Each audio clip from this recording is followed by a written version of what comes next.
అంతకుమించి ఈరోజు double R tax పేరు మీద ఈరోజు పెద్ద ఎత్తున కూడా తెలంగాణలో చర్చ జరుగుతూ ఉన్నది. ప్రపంచమంతా కూడా గర్వపడితే త్రిబుల్ ఆర్ సినిమా వల్ల ఇప్పుడు మన దేశం సిగ్గుపడుతున్నది తెలంగాణలోని డబుల్ ఆర్ ట్యాక్స్ వల్ల.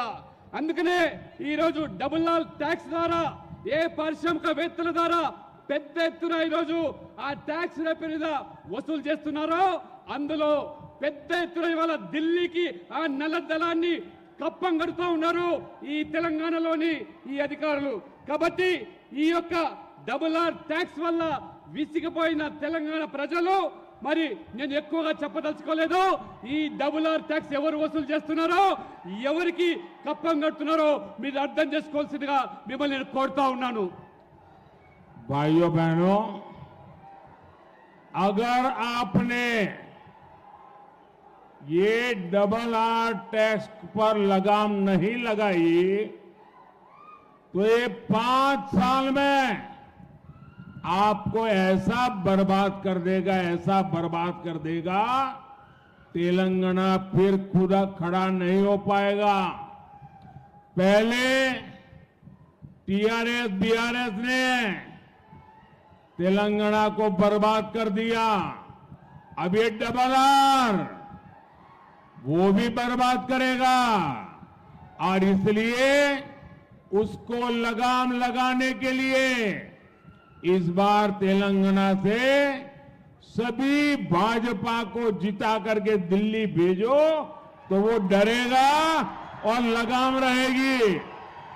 మిత్రులారా, ఈ ప్రభుత్వం ఏదైతే కొత్త పంత ఎంచుకున్నదో డబుల్ ఆర్ ట్యాక్స్ పేరు మీద తెలంగాణను దోచుకుంటున్నది కాబట్టి తెలంగాణ పూర్తిగా వినాశనమయ్యే ప్రమాదం ఏర్పడుతున్నది.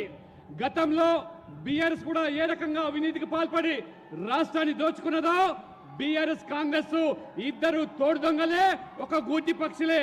కాబట్టి ఈ తెలంగాణ ప్రజలు విముక్తి కావాలంటే బీజేపీని గెలిపించాలి.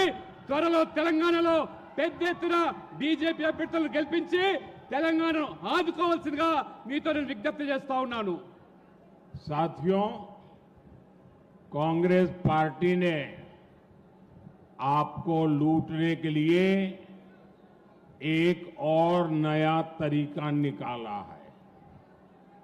अगर कांग्रेस सरकार बनी तो ये लोग इनहेरिटेंस टैक्स लाने की बात कर रहे हैं, यानी आपकी जीवन भर की कमाई, आपने जो बचा करके रखा है, जिंदगी भर मेहनत करके जो कमाया है, और आपकी इच्छा है कि मरने के बाद ये आपकी संपत्ति, आपने जो कमाया है वो आपके संतानों को मिले।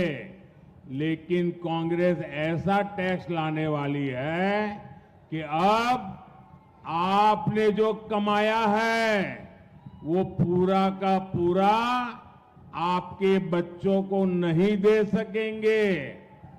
आधे से ज्यादा 55% ये कांग्रेस ने वसूल करने की योजना बना ली है। आपको कांग्रेस के इन खतरनाक इरादों से सावधान रहना है। మిత్రులారా, ఒకవేళ పొరపాటున కేంద్రంలో కాంగ్రెస్ ప్రభుత్వం వచ్చినట్టయితే మన వారసత్వ ఏదైతే సంపద ఉన్నదో ఆ సంపద నుంచి కొత్త రకం పంత ఎంచుకొని కాంగ్రెస్ పార్టీ ఇప్పుడు ట్యాక్స్ వసూలు చేస్తామంటున్నది. అది 55% మన సంపద నుంచి మన పిల్లలకు దక్కకుండా ఇవాళ కాంగ్రెస్ దాన్ని కాజేసేదానికి కుట్రలు కుతంత్రాలు పన్నుతా ఉన్నది. కాబట్టి ఈ భయానకమైనటువంటి నిర్ణయాల పట్ల మన ప్రజలందరూ కూడా అప్రమత్తంగా ఉండాలి. లేనట్లయితే మన తల్లిదండ్రులు సంపాదించినటువంటి ఈ ఆస్తిలో 55% ఈ కాంగ్రెస్ దోచుకునేదానికి ఇవాళ ఏదైతే పన్నాగం పడుతున్నదో మీరందరూ కూడా దీని పట్ల అప్రమత్తంగా ఉండాలని చెప్పి కూడా నేను మీ అందరికీ విజ్ఞప్తి చేస్తా ఉన్నాను. पहले बीआरएस ने तेलंगाना को लूटा और अब कांग्रेस वाले लूट रहे हैं।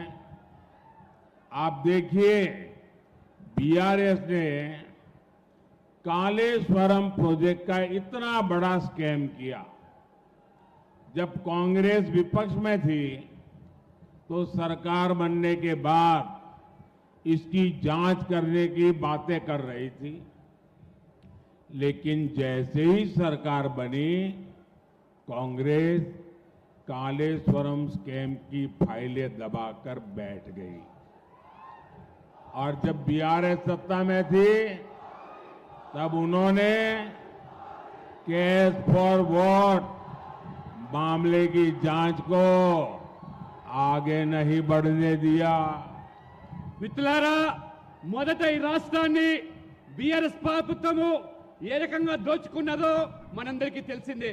ఆనాడు కాళేశ్వరం యొక్క ప్రాజెక్టు పేరు మీద జరిగిన కుంభకోణము, ఆనాడు ప్రతిపక్షంలో ఉన్నటువంటి కాంగ్రెస్ పార్టీ ఏ రకంగా కాళేశ్వరంలో బీఆర్ఎస్ దోచుకున్నదో ఆ రోజు మాట్లాడినటువంటి ఆ కాంగ్రెస్ పార్టీ ఇవాళ అధికారంలోకి వచ్చిన తర్వాత ఆ కాళేశ్వరం ప్రాజెక్టు సంబంధించినటువంటి ఫైల్ అన్ని కూడా తొక్కిపెట్టి ఏ రకంగా ఇవాళ ద్వంద్వ నీతి అవలంబిస్తున్నదో మనమందరం కూడా గమనిస్తా ఉన్నాం.